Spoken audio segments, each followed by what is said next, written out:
My name is Dr. Chris Jenkins, and I am the CEO of the Oriane Society and the host of the Snake Talk podcast, the podcast where you learn about nature's most feared, maligned, and persecuted animals. I invite you to listen to this conversation, and maybe you'll find that what you perceive as fear is actually rooted in a deep fascination.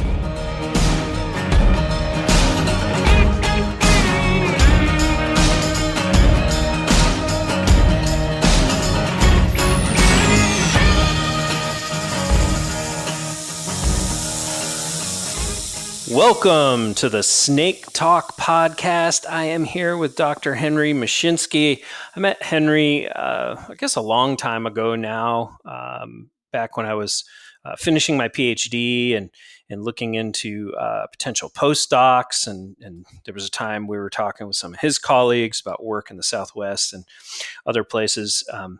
That never came together, but we, great things followed for both of us. So I'm looking forward to kind of following up and learning where our paths have taken us. And, just to kind of frame this conversation, I think Henry's career is an interesting one, and that, he is an academic and is in Florida and a herpetologist that really kind of studies broadly across a number of taxonomic groups, including snakes, and found himself studying these animals in a place that really has experienced kind of some of the highest development rates anywhere in our country. So you kind of find yourself in a situation where these animals that you're studying are just surrounded by potential impacts and can potentially get you into the whole conservation biology, applied side of biology. So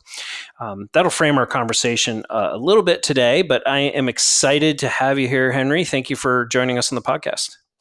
Well, thank you very much, Chris. I'm looking forward to where we go with it. Great. Well, I like to start our episodes and learn a little bit about our guests. And I think a lot of our conversation will kind of follow the chronology of your life and your research programs. But let's go all the way back to the beginning. I want to hear a little bit maybe about where you grew up and then how you originally got into reptiles and amphibians. Is it something that just kind of always been in you from childhood, something that you've kind of found later in life? How did that all come around for you? Well, way back, let's start at the beginning. I went through grade school and high school in Garfield, New Jersey, northern New Jersey. Wound up going to a small liberal arts college, Tusculum College, in Greenville, Tennessee, for an undergraduate degree, primarily because we had an academic advisor in high school who really pushed a bunch of us to go down there. And I just suspect he was collecting some money from each of us. But anyway, it worked out well. It was a bachelor's degree. Again, this small school, I got a lot of attention, which I needed. I was not a good student at any time in my life. So I needed whatever extra help I could get. Then I wound up getting a master's degree in reproductive physiology from East Tennessee State University up in Johnson City. And again, it was a kind of degree that I satisfied what I had to do for a master's, but it really wasn't a satisfying degree at all. I went through the mechanics. What I learned most definitely is that I'm not a lab scientist. The titrations and the organic chemistry sides of things just really turned me off. I was able to do it, but I didn't enjoy it at all. And then I wound up going to Clemson for a PhD, and I worked with Butch Brody. And that was an experience because he was only, and still is only, a few years older than me. So I was his first PhD student. And it was a strong learning curve for both of us. He has turned out to be an incredibly prolific and successful retired professor now. And I guess we helped each other with our careers. It's an easy way to say it. And That's great. I actually Shortly live after very that, I was, close to Clemson. I'm probably only about 45 minutes from Clemson, so I know that whole area very well. Well, but oh, I going back, enjoyed that.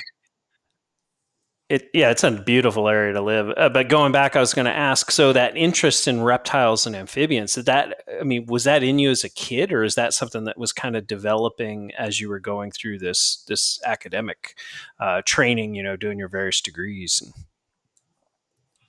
Well, I was always interested in wildlife. I had, um, I always had some kind of fish, snake, or something, uh, tadpoles outside. I lived near a river, the Passaic River, which is a, I could tell you a story about that. It used to catch on fire. How about Oh, that? The river wow. would burn. Well, this is northern New Jersey in the 60s, late 50s and 60s, and the pollution was overwhelming. There was so much crap floating on the surface of the river. If somebody threw a cigarette from one of the bridges, sometimes it would actually ignite, and they'd have to bring out a snorkel and stick the snorkel down and spray the river to put the fire out. And it doesn't Wow. sound believable, but it is believable. Um, anyway, that was where I grew up. That was my part of my environment. It was anyway. I could go on and on about that, but I think I made the point. Um, my master's, like I said, was just makeshift. I didn't have my heart in it. I did what I had to do. Then with Butch, I began to develop an interest in salamanders, actually. And we were up in right outside the Smoky Mountains, and it's the epicenter uh, for amphibians and salamanders in particular. So I wound up doing some work with Aeneades aeneas, the green salamander. It lives in crevices. Beautiful, beautiful animal. Um, Again, got a PhD without thinking about where that research was going to lead me. And in some ways, I didn't have to do a whole lot of planning because my last year at Clemson, I was literally walking down the hallway. This is going to piss off some people that are listening, but it's the truth. I was literally walking down a hallway, and a fellow from my committee, Sid Gotro, walks out in the hall with a telephone, which is, of course, still connected to the wall. And he said, LSU is looking for an assistant professor. Are you interested, Henry? Think about that. Wouldn't yeah, Think all the about that. academics today, wouldn't that be nice just to So get yeah, your I first said job like that? I was interested. I actually gave, if you will, I gave a departmental seminar 2 months after I was hired. But so, but that was my experience. That's where snakes started. And Hmm. I again, I didn't have a really rock solid foundation to do research with any organism, and I knew for sure I didn't want to be a lab person, at least not in the traditional lab bench style. And so I just wound up going out in the field looking for things. I was always had an interest in small rodents. I did a lot of rodent trapping when I was at Clemson. That was fun too. I enjoyed that. Um, but every time I would go anywhere, I would run across snakes, water snakes in particular. And I started doing a little bit of literature looking, and it wasn't very much known about it. There was a more resident herpetologist at LSU, Doug Rossman, who was a well known snake biologist. And he actually encouraged me to get involved in the ecology of it. He says there aren't a lot of snake ecology. This is now 1973. So we're talking about the mid 70s here. And I was there for 5 years, got a lot done, published a bunch of papers on snakes, worked with a friend, James Abrard, and he and I published a couple things on that. It was an experience. We did our work at night. You go out basically 6 or 7 o'clock in the evening, and you work until you can't catch any more snakes. It's usually 3, 4, 5 in the morning. So, and we did that sometimes 2 or 3 times a week. And I could remember. I'm sure you are familiar with Natrix or Nerodia. and how they like to bite and sting. Oh yeah. So it was not pleasant by any means. And sometimes we'd have 4 or 5 snakes and individuals in the boat at the same time. Everything was done out of a boat in a bayou in southern Louisiana. So Yeah. So which species of water snakes were you guys catching down there? well, Nerodia, Erythrogaster, Rhombifera, Cyclopeon, and there's Regina rigida. And those are the major ones. We didn't realize that we sort of stumbled on an area that had very, very few cottonmouths. Either that, Okay. or there were enough fishermen that could discern a cottonmouth from a water snake, and they shot the cottonmouths because there were very, very few cottonmouths. So it was, and we were happy to see that, of course. So Mhm. I'm not a big poisonous snake guy. Some people like poisonous snakes. Some women. So Emily's well known for her rattlesnake work. Mhm. But anyway, those, it was just more out of necessity. I felt the pressure to start publishing for sure. I was in an academic setting, thinking about tenure and so on. I was fortunate. I wound up getting some pretty substantial funding for some of the research I was doing. But that got me into conservation because we started using snakes as indicators of water quality. And if you think about it, they eat fish or other things that are always in the water. These are water snakes in particular. So what we did is, this is in Baton Rouge, Louisiana. There's a whole bunch of oil refineries. So we thought we would sample above the north of Baton Rouge, during Baton Rouge, and then way down toward New Orleans. We thought we would see if the city of Baton Rouge, with those 9, I think there were 9 or 10 oil refineries, was contributing toxins to the Mississippi River. Well, what a mistake. There were so many toxins in the Mississippi River to begin with that we could not discern. And this is after a couple of years of research. We could not discern any impact of the 9, or again, whatever number that was, of oil refineries, because there was already so much pollution in there.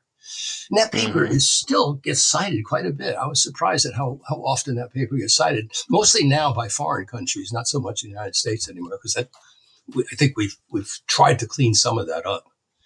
But Yeah. that's how did I get into snakes? It was more out of necessity than anything. Um, I enjoyed the work. It was fun after you figure out how to handle them without getting bit by every single one of them. Um, but it was enjoyable. It was a good couple of years. So Yeah.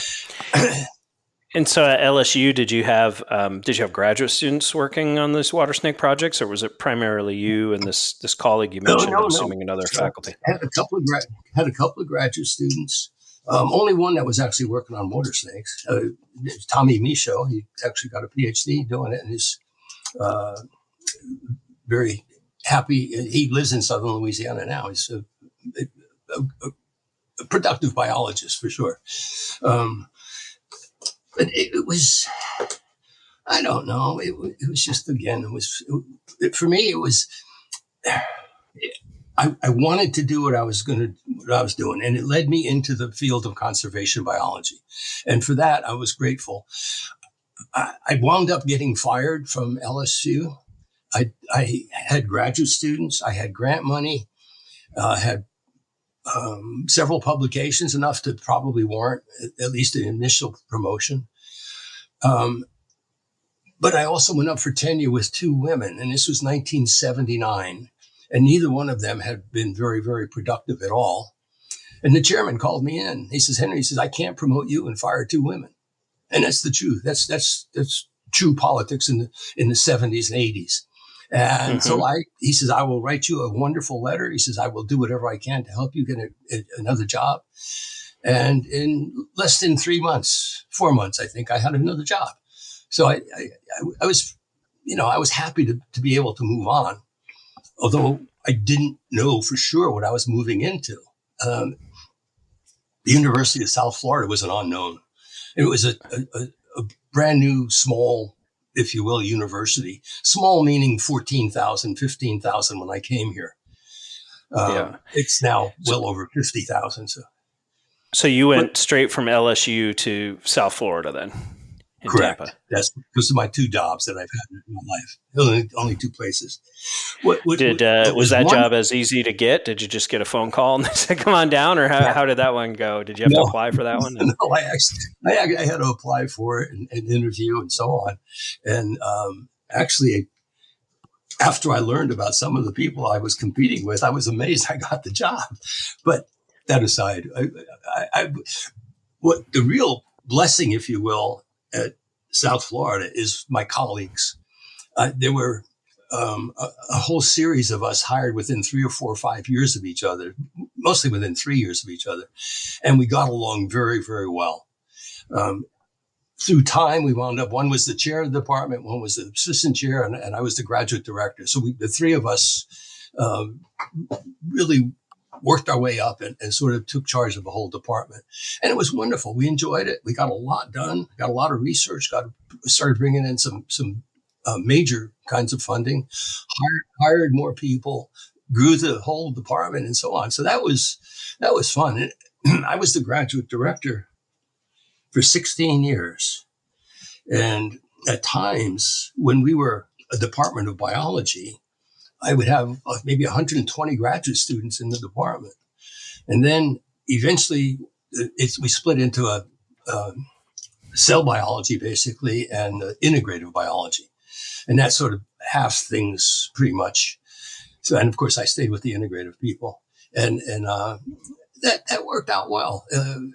We both the cell biologists and we got new buildings to expand our departments in. Not exclusive buildings, but nice new luxury places for us to work in, beautiful labs. So we were feeling the support. Things were going very, very well. And like I said, the real great thing was colleagues. The one that I published the most with was Earl McCoy, and Earl was basically a population ecologist, a statistician. Most of his training was in entomology, but it really was training in experimental design and so on. He was a masterful. I learned a lot of science from Earl. He flatters me. He says he learns things from me too, but I think it was really much a one-sided affair. And I'm not shy about saying that. Earl he's borderline genius, if not a genius. So I have a lot of respect for the man. So Yeah, that's great. So you get down to Florida and you're building, it's a great cohort of colleagues. It sounds like, and I was going to ask you how coming to this kind of, it sounds like when you got there, at least kind of growing smaller institution, like how much focus there was on, say, organismal biology versus micro and others, as a lot of biology departments are shifting. And I was just curious, but it sounds like um, South Florida was able to maintain a pretty good focus on organismal biology. Is that something that you still see there today, or? yes, very much so. Um, yeah, for a while we had as many as 4 people that were doing some kind of herpetology related work, either diseases or population biology, those kinds of things. So not everybody is still there, but it was a good place for herpetologists for quite a while, and still is. I don't mean that's it's gone, but um, it, it was at the right place at the right time. Tampa has grown. Oh my goodness, this is statistics, but during the entire 1980s, about 1,000 people a day moved to Florida. So we were growing Wow. by Huh. 350 to 400,000 people a year for over, it's almost 2 decades now, because there was a lull for a while. It got down to Yeah. about 800 people a day or so on. Now it's back up to 1,100 people a day. So many more people come in than leave. It's just, there's no place to go. Is So the I started university kind thinking, of right downtown, or is it kind of on the outskirts? well, Or the town grew around the university. No, the okay, university was in the outskirts. Uh, from if you put a pin in the middle of Tampa, it's probably 10 miles north of that. But the actual city boundaries extend way beyond the university now, just because the city of Tampa has annexed and annexed and annexed to bring more people in for tax reasons, I suspect. So no, it was just opportunity. It was the right place at the right time. It was growing like crazy. Excuse me. One of the other colleagues who I made a lot of contact with initially was a botanist who was interested in fire ecology. And we had a small chunk of land. The functional part of the land was probably about 75 acres or so that was divided up into different plots that we could burn on different periodicities. So he was interested in, obviously as a botanist, interested in how fire helps certain kinds of plants regenerate, basically resetting the clock and so on. And I started going out with him a few times just to see the whole lay of the land and everything. And I kept seeing gopher tortoises. I'm thinking, well, what do we know about gopher tortoises? And not much. And then this colleague, Earl McCoy, comes up to me and he says, Henry, I got a gopher tortoise in my backyard. And he said, I don't know what to do with it. I said, well, and we both tried to figure it out. And I started looking at things. And I said, Earl, you can't believe how little we know about a gopher tortoise. And he said, well, why don't we study them? So we started working on gopher tortoise and fire. So we just started making the connections between fire is an incredibly important part of Florida. That the uplands have to burn to maintain some kind of biodiversity. And we've published enough on this that I'm pretty confident that what I'm saying, even with the gopher tortoise, we documented, and this is published, we documented that fire resistance for as little as a decade, in other words, eliminating fire for as little as a decade could really damage a population. If you have a healthy population and you neglect the fire, the maintenance of that healthy population, it doesn't take long. Even though they're such a long-lived animal, they leave, and they wound up walking away from bad habitats in search of good habitats. And they're long-lived. I'm sure they live 60, 70 years, and perhaps even longer than that. And in some ways that's good, and in some ways it's bad, because people see gopher tortoises all over the place. Not so much anymore, but you used to see them. But they're all adults. There's very little recruitment going on because of, again, they're constantly on the move. It's a social animal. They have to set up social systems. Craig Geyer from Auburn has done wonderful work with looking at the social aspects of their interactions and so on. So it's a cool animal. I really got off on the species. So. Yeah, well, we do quite a bit of work with gopher tortoises and fire. We now have our own fire teams, and a lot of the conservation work we do, we're out doing prescribed fire all the time, and a lot of that is to for gopher tortoises, and that obviously relates to many other species. Maybe you could touch on that since we're kind of hitting gopher tortoises, but talk about the tortoise and a little bit about their ecology and why. I mean, obviously they're important in and of themselves, but why they're important for so many other things in these southeastern ecosystems. Reptiles face many challenges, from habitat loss to climate change. As an example, turtles are the most threatened group of animals on the planet, with over 60% of species classified as endangered. The Oriane Society is working hard to secure a thriving future for these incredible animals. To engage in the critical work we're doing, explore our website at www.oriane.org. There you'll find in-depth insights into the science, conservation action, and communication initiatives we're undertaking. Visit us today.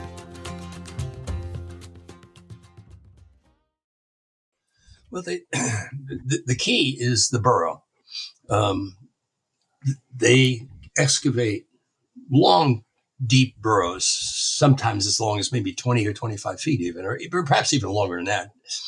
But, and it's at an angle, it's a constant decline. They burrow into the ground. And I was just explaining that how important fire is to the community.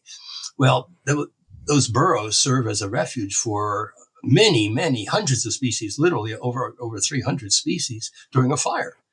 And I watched. I could testify to this with my own eyes. I saw it watching well in advance of a fire, the front line, the hot line of a fire. You could just see this wave of frogs and other things running away from the fire, and literally just scurrying down burrows, whatever the closest burrow was. And it doesn't matter who else is in there or what else, anything else is. They're going in that burrow because that's the only place they're going to find, real true safety. And that's, it's evolution working beautifully. It really is. It's demonstrating the survival, if you will. And so we, again, at the research site, the South Florida research site, we used to call it the eco area. It's now called the forest preserve. But at the forest preserve, we managed that land very well. We watched the gophers, and we monitored all kinds of animals. Everything that was in these habitats was monitored to a certain extent. I would mark and try to recapture lizards, snakes, anything I could.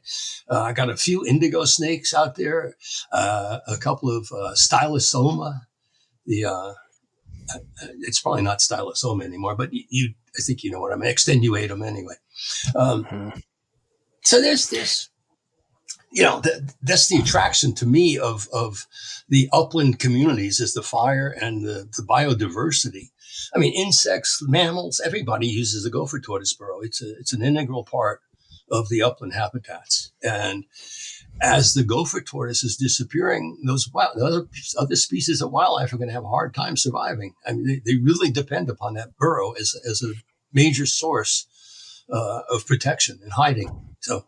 Yeah, no, I completely agree. And, I think there are some overused terms in conservation biology, and I think keystone species is one of them. But I do think a gopher tortoise is a great, almost textbook example of a keystone species because some of the things that you're talking about. Well, while we're on tortoises, let's talk a little bit about them because I'm sure these are one of the species that really kind of drove you from just being a herpetologist, just interested more in the pure biology, to dealing with applied and conservation issues on the ground. So I guess first of all, maybe we could talk about let's talk about Florida, and then we'll expand it out and kind of talk about federal status and parts of the range where they're listed and parts of the range are not in that process. But Florida. Of all the southeastern states that have gopher tortoises, has the highest level of kind of regulation, maybe the most robust state level program for, I guess you would call it conserving this species or working with this species. Maybe explain to the listeners a little bit about Florida and the whole system that's in place for gopher tortoises. Gladly, Chris. I have to go back a little bit too. One of the issues that has been going on with the gopher tortoise for some time now is the disease, the upper respiratory tract disease, and this is going to tie into Florida Wildlife Commission. When that disease was discovered down in Sanibel Island, somewhere in the 80s, I don't remember the exact year, late 80s, somewhere there. It was viewed as just an isolated little population. But then as people started looking around and the folks from vet school in Gainesville, University of Florida, developed a test for it. And so you were testing for antibodies. So the test wouldn't tell you if there was a live, if the culture was really active or not. It just told you that the antibodies are there. So for the human example, if you had measles as a kid, you probably still have some antibodies from measles virus. So that they use that as a way um, of segregating populations, those that were infected and those that were not infected, if you will. And again, this is early in the going. We now understand a lot more, but that allowed a lot of animals to be killed. So if one or a few gopher tortoises tested positive, the entire population was basically bulldozed over. And it was just hideous. Carl Sagan, not Carl Sagan, Carl Hyacinth from Miami Herald actually was one of the first to bring it to the public's attention about just how hideous what we were doing was. Estimates are 100,000 or so tortoises were buried in because of this. So again, it was the humble jumble. Science was trying to keep up with demand. The growth is always here. The pressure to build more homes and to add more golf courses and all that is always here. But it got out of control. And I think the Florida Fish and Wildlife Commission was too strongly influenced by the microbiologist about the disease. We now know, again, this is hindsight, we now know a lot more about the disease. And it's deadly. It's a hideous disease. It's called the upper respiratory tract disease. And it basically stops them from breathing. Eventually, they get miserable. They die a slow death, probably 6 or 8 months of just withering away. And it's terrible.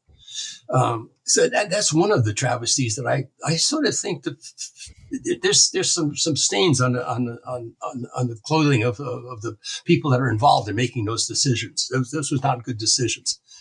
Mm-hmm. Another one is more recent. I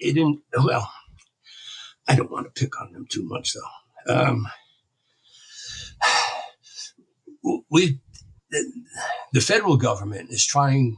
Like I said, they were thinking about listing the gopher tortoise as a federal endangered species. It is currently listed in part of its range as threatened, though. Right. The west of the Tambigby River. The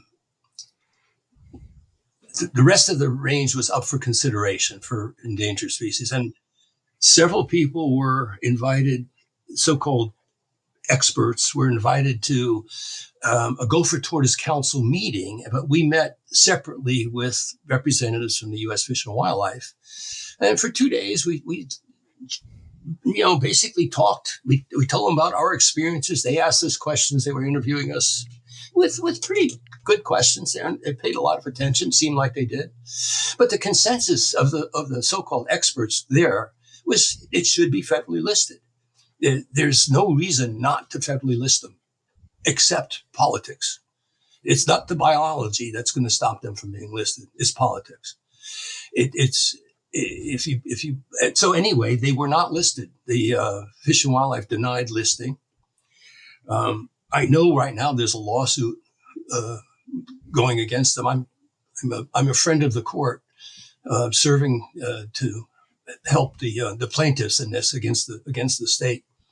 And it's just terrible.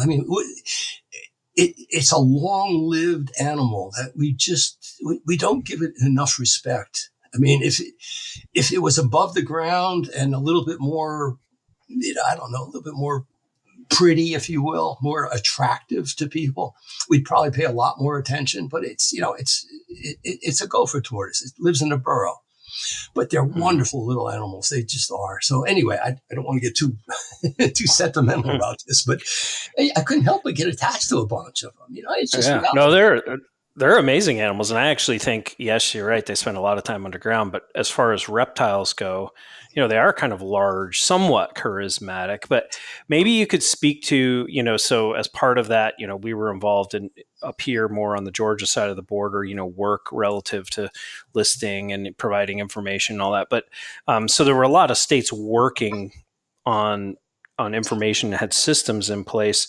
And Florida, as I mentioned before, definitely had the most I don't know what you would call it, the most significant or robust. At one time, I know FWC had 10 full-time tortoise biologists on staff. I think that's changed now. But talk a little bit about the system that Florida put together to try to conserve tortoises or try to deal with this issue of tortoises heading towards, a potential listing.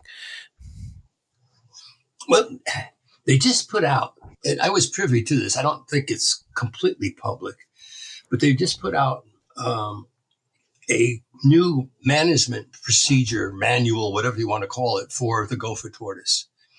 And they list a whole bunch of objectives. Again, I don't know the number, 12, 15, 20, something like that, objectives. But not one of them is a testable objective. Mm-hmm. In other words, they're wonderful objectives, but how do you know if you meet that objective? There's no good mechanism, no roadway to coming to an end and a conclusion. So it's just they're keeping the questions open-ended. And I honestly think this is intentional. Our political climate here is so anti-living, as far as I'm concerned. Our governor is just a hideous person. I don't know if that should be said in public or not, but I don't have a problem saying it. He's just you have nothing to lose, right? I have nothing to lose. I don't work for the state anymore. But it was just he's just it doesn't make any sense. People are afraid to do what they should be doing, to do what they got hired to do, because they know they'll get fired if they go against the government. Mm-hmm. And I heard. I was just going to say, what are your thoughts? You mentioned management and objectives, and what I was kind of getting at with those programs. There are a lot of programs relative to gopher tortoise management in Florida, but the big one has been, for many years now, as the idea of developments being able to essentially pay a fee and remove tortoises from development sites and pay to have those moved to recipient sites, and that whole kind of tortoise translocation management approach that's regulated by the state agency. I mean, what are kind of your experiences on that, with that, thoughts on that relative to gopher tortoise conservation and a federal listing, and just anything you can add there, I think would be interesting for the audience. Okay. My pleasure. The translocation effort sounds wonderful on paper. It sounds like, well, we're going to take the tortoises out of harm's way, and we'll find them a place where nobody's going to develop for foreseeable future, and we'll release the tortoises there. The problem is, in all honesty, because that land is pretty much gone. There is very little high, dry land left.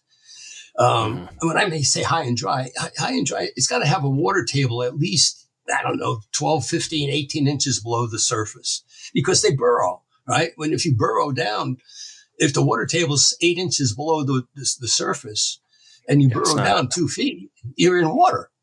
So that's the issue. And we're looking at climate change. Again, not supposed to say that in Florida, but we're looking at climate change, and clearly things are getting wetter and wetter. The coast is shrinking. And some of the land that we're trying to stick tortoises on is just poor quality habitat. And then I could go on and on with this. I know of some data that have been analyzed by people that I trust their analysis. And it shows that basically most of the translocated animals just simply don't survive. It's not even...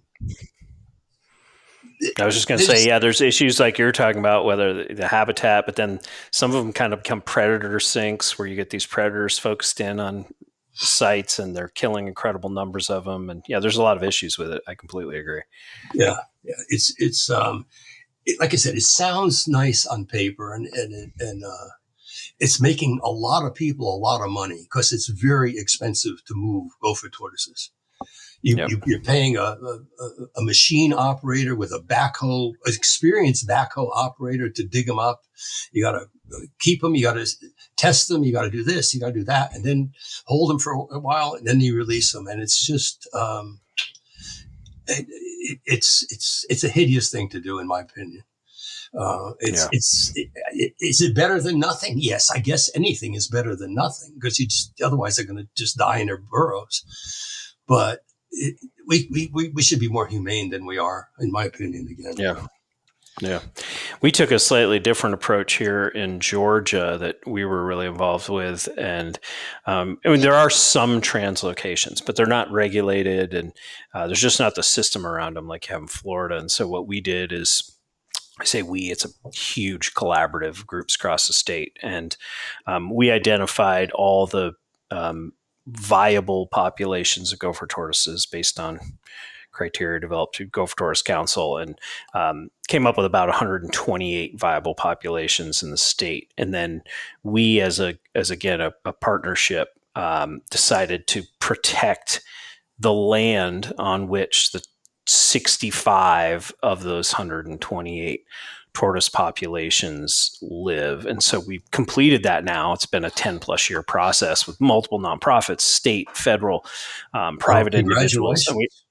So we now have half of the ground that our viable gopher tortoise populations live on protected either in public land, most of which being public land, some under conservation easement, some, Orian land or Nature Conservancy land. And now we're just kind of working on that long-term management and making sure we have, fire and the stewardship that we were talking about earlier for all of this property. So different approach, but yeah, there are some translocations that do occur, but it's much more rare up here. So last question about tortoises, and then I want to transition a little bit to another big area that you've worked in. But I mean, what do you see now, having worked on it for so long and kind of being in this emeritus or retired status? I mean, what do you see as a future for gopher tortoises in Florida? And, and then, there's so many animals, as we talked about, including snakes, that depend on gopher tortoises. So, I mean, what do you see as a future for gopher tortoises in the state of Florida? Is it bleak, or do you think there's some positives there? If you enjoy listening to the Snake Talk podcast, stay in the loop with the Orian Society's latest conservation updates from the field. Read about new published research, as well as fascinating insights on the species we work with by following us on social media. Follow, like, share. Let's spread the word. Together, we can make a difference. Find the Orian Society on Instagram, Facebook, X, or LinkedIn and be part of the conversation.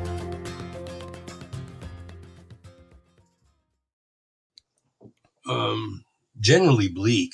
There are some positives. There have to be some positives. Otherwise, I'd jump off a bridge. But there are, well, the real issue is once you set aside the land, you still have to manage it. So again, we looked at many state parks, public lands, and if they're not managed, it doesn't matter that they're so-called protected. You really have to build in the management procedures into the protection. So that's what we're pushing for in a lot of ways, and I think that's where the hope has to come from. Places like Ocala National Forest, some big sites, big natural sites, and it's not terribly abundant with gopher tortoises, but there's a lot of tortoises just because it's a large chunk of land.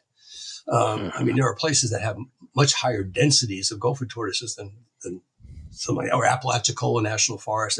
I mean, there are places that can be better populated without being translocated. It's just if they're managed, that the population will grow. I mean, it's a slow reproducing animal. They don't grow very quickly. Sometimes maybe taking 12, 15 years to reach sexual maturity. Just depends upon where you are in the habitat.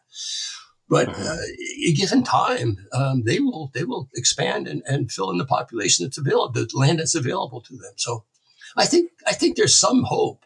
But in general, if we don't do more about managing the protected lands, it's going to be pretty bleak. So. Yeah. Yep. No, I agree with that. So let's shift gears a little bit. And I know at some point in your career down there, you started, having some type of a working relationship with Disney, and started working on some really interesting lizards that are also kind of have a federal endangered species story. And I wonder if you can kind of talk about that a little bit. May start from the beginning and just kind of hear that episode of your career. Okay, this goes back a ways too. I think the start of the focus on the sand skink goes back to the early 80s when Florida suffered some really, really significant freezes. And the citrus industry, which was further north in the state, we're still talking about the peninsula, but further north in the peninsula, basically was pushed south. The trees, the further south you get, the better the citrus was able to survive the freeze. So lots of land up in the northern part of the citrus world was basically abandoned. Probably a lot of that was grown and maybe put into pine or other kinds of things. But what was being destroyed further south was really good scrub habitat. And scrub is, in the eyes of some people, it's absolutely a pine barren. It's a wasted land. It's mostly a true scrub. A true Florida scrub is a lot of sand, some rosemary, shrubs, a lot of oaks, different kinds of oaks, and so on and stuff like that, and gopher tortoises and the Florida sand skink. So there's where this Florida sand skink comes involved. This is Plestiodon reynoldsii, and it's I don't know, 4 or 5 inch at most long snake, long lizard. Spends 99.9% of its life underground. It's a conservative estimate. And as we now know, basically, they can survive in an area the size of a half a football field for a long time. Now, we didn't know that when this all started. And it goes back to Disney. I was contacted by Disney in I think this goes back to about 1990, maybe somewhere in that ballpark. And by this time, the citrus was being destroyed more and more further south. Not destroyed, but moving further and further south. The effects of land was being purchased by the miles, square miles, to be developed into citrus. The federal government finally stepped in. The lizard, the sand skink, was a federally threatened species, and as long as the state would approve a permit, the feds just basically rubber stamped it. So there was lots and lots of development going on. Disney was one of the big developers. And one of the things that they were developing was the so-called Animal Kingdom, right? Which is a major, major resort at Disney in Orlando. Well, to develop Animal Kingdom, they had to move Florida sand skinks. They were using Animal Kingdom land, if you will, or sand skink land to develop Animal Kingdom on. So the federal government basically made Disney buy some land as basically payback, not necessarily scrub habitat, but they bought a beautiful preserve over in Kissimmee. And then they also put in money to fund gopher tortoise research on ERVs, the upper respiratory tract disease. So between those two things, I got involved in Disney, working with the biologists that are employed by Disney. And it actually worked out. It took a long time for me to gain their trust, in all honesty. They are rightfully so. They're a little paranoid about who they let into their fold. And I had to go through a bunch of security, not just me, but anybody who worked with me, my students, anybody. And there's a lot of students involved in this. When we first started working on their property, we wore big badges identifying who we were and so on. It was fine. You get through it. And then eventually they get to know you. They trust you a little bit, 3, 4, 5 years. And, it was fine. Everything worked out really, really well. We developed what I think was a decent partnership. They have a very positive mind about conservation. They don't want to, well, first of all, they don't want a black image on anything. And that's clearly true for lots of reasons. But they also don't want to leave a negative footprint on Earth. Now, granted, they're having an impact. There's no question, but they are relatively sane about how and what they do, in my opinion. Again, so that led to a whole bunch of open avenues with Florida sand skink research, because there's so little known about it. And we tried raising them in a lab. We tried aging them. I had some dear friends. You can use for some species, you could age them by sort of looking at growth rings on bones, especially an animal that has periods of rapid growth and periods of slow growth, as the sand skinks do, and a lot of reptiles do. So there's a biologist in Washington, George Zug, who's an expert at doing this technique, and he aged some for us. They live longer than we thought, probably up to 10 years. They may take 3 or 4 years to reach sexual maturity. And that's pretty unusual for such a small animal. Now, again, they could also reach sexual maturity in 2 years. So it's not a given that it take that long. But depending upon, again, the circumstances, so on, they too are. Go ahead. Sorry. Oh, I was just going to ask, so you said they were developing sand skink habitat. So as part of that whole research program you were working with them on, was it trying translocations for sand skinks like we talked about earlier with the tortoises, or was that not part of it? It eventually became part of it. Our contact and work with Disney probably extended over 12 or 14 years. As we were learning more and more about the species, we would make presentations to them, and we say, well, if you guys, if you're still interested in doing so, we can still help you out here in different ways. And it wound up opening doors. And we did do a lot of translocations, actually, experimental translocations to places where the gopher, where the sand skink, within the range of the sand skink, but they weren't on this particular site. And we were successful. They can be translocated. It takes a lot of effort, but if that habitat is right, where you put them into with the deep sands, and it has to be very friable sands, because sand it's truly the most important thing in a gopher, in a sand skink's life is the friability of that sand. When we were, just a little story, when we were first starting on work on the sand skink, we asked a bunch of people who knew something about the sand skink, what's the most important thing? And how do you know, if you walk into an area, how do you know that there's a sand skink there?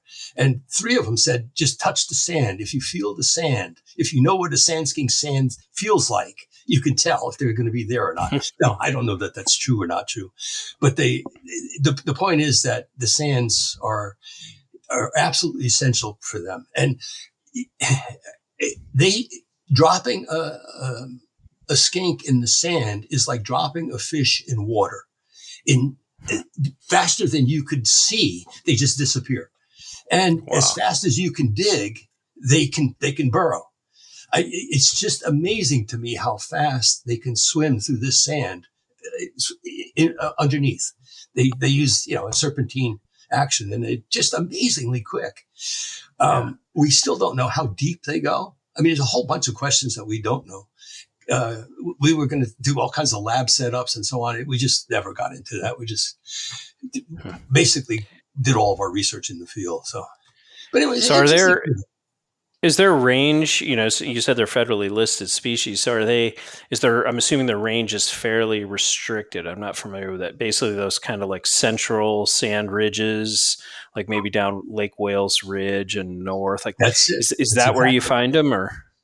Yeah, exactly. Lake Wales Ridge is the epicenter for them, and there's a couple of ridges. There's a Lakeland Ridge and a Mount Dora Ridge. There's some minor ones, but the most of the human development, has taken place on the central ridge, and that's where most of the sand skinks occurred. Now they can occur in incredibly high densities. So if you go out and you look during the spring of the year, you can see they're tracking each other to mate, and you can see their tracks right below the surface of the soil. But during most of the year, you don't know for sure that there's a skink there. Especially, I mean, even if there's skink tracks present, in 2 or 3 days they disappear, and if it rains, they disappear. So you really, it's a tricky little animal to work with. But again, neat little guys. They, who would have thought that they could live 10 years old? It's just, you don't expect that from small reptiles. I don't anyway. It came as a surprise. It came as a surprise. No. Yeah. So kind of same question, I guess, we had with the tortoises. You worked on these species for a long time, and that started quite a while ago, it sounds like. But you're living in a state, as you've talked about, that's just growing incredibly fast, incredible development pressure on those places where this skink lives. I mean, kind of what do you see as a future for this species? Are there places that are protected? Will it persist long term? Are you kind of optimistic about their future or pessimistic? Where do you kind of rest on that with this sand skink? About the same as I said about the gopher tortoise. There are places where they will survive. There's very little doubt in my mind. And there's enough of them being not just translocated, but they are being translocated to safe sites, and a lot of the sites where they are marginal are being restored to make them more acceptable by sometimes by just removing vegetation and so on. It gives them a little bit more sunlight. But I think, again, on places that are managed, they have to be eventually, if you, even in scrub habitat, if you don't burn it, it may burn every 40 or 50 years. It's a much different cycle than the sandhill, which burns maybe every 6 to 8 years. But if you don't burn it, again, it's detrimental to the sand skinks because they can't get to the surface. You get a leaf layer that's so thick that they don't penetrate it. And basically they will just abandon that and look for an open space. And as far as we can tell, it's hard to know exactly where they move. Sort of above board here. Yeah. Well, at the beginning of the podcast, I kind of framed it with this concept that you were a herpetologist, a biologist studying reptiles and amphibians, and then you moved to a place that had so many pressures on it, and it's on its natural ecosystems that it really pushed you throughout your career more and more towards applied conservation biology side of things. And I'm just curious, before we begin to wrap up here, just do you have any kind of high level, big picture thoughts on that whole trajectory of your career? That idea of being, a biologist that started working at lab benches, but, found their way to working with Disney to try to protect an endangered skink. Just kind of, how would you sum that all up, your career and that framework we put together? Well, in some ways, it was right place at the right time, Chris. I had opportunities, and it's only an opportunity if you take advantage of it. So yeah. I was, like I said, coming to South Florida and getting involved with fire, and that opened the doors to gopher tortoises, and eventually that got me involved with Disney, and that got involved with sand skinks and so on. So it was just right place at the right time, and I guess I could say I'm an opportunist. I guess I could be guilty of that for sure. But if you really want to have a well-funded research program, you have to make it appealing to people. And I have to add one more bit here about conservation.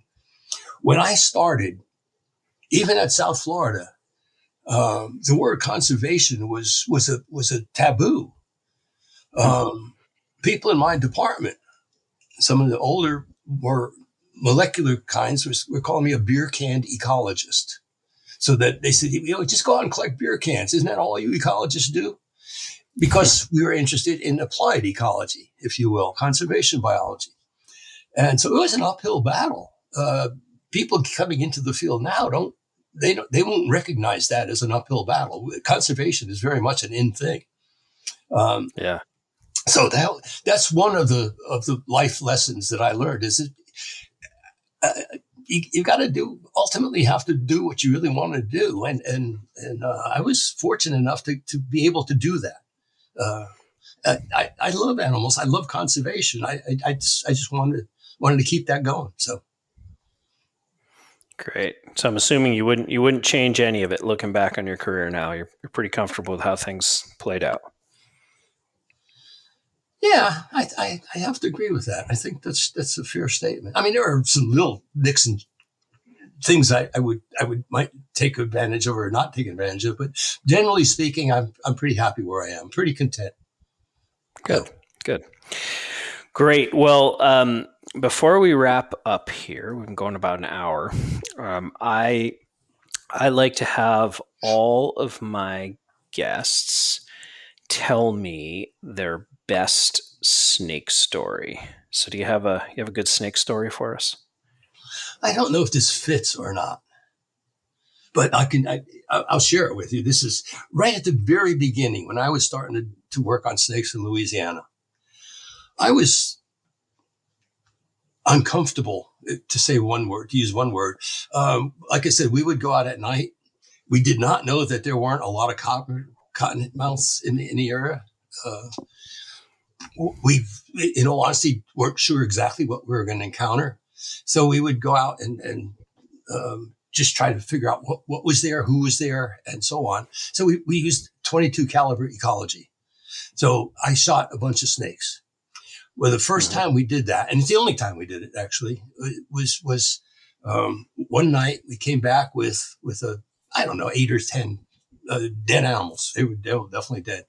But what we came back to and what we noticed is earlier, we started out about 9 o'clock or so in the evening, and about midnight, we noticed that a helicopter flew over our runway, our bayou, and we couldn't figure out why that would happen. By the time we got back to the boat launch, there were several police there and police cars and fishing game and everything else.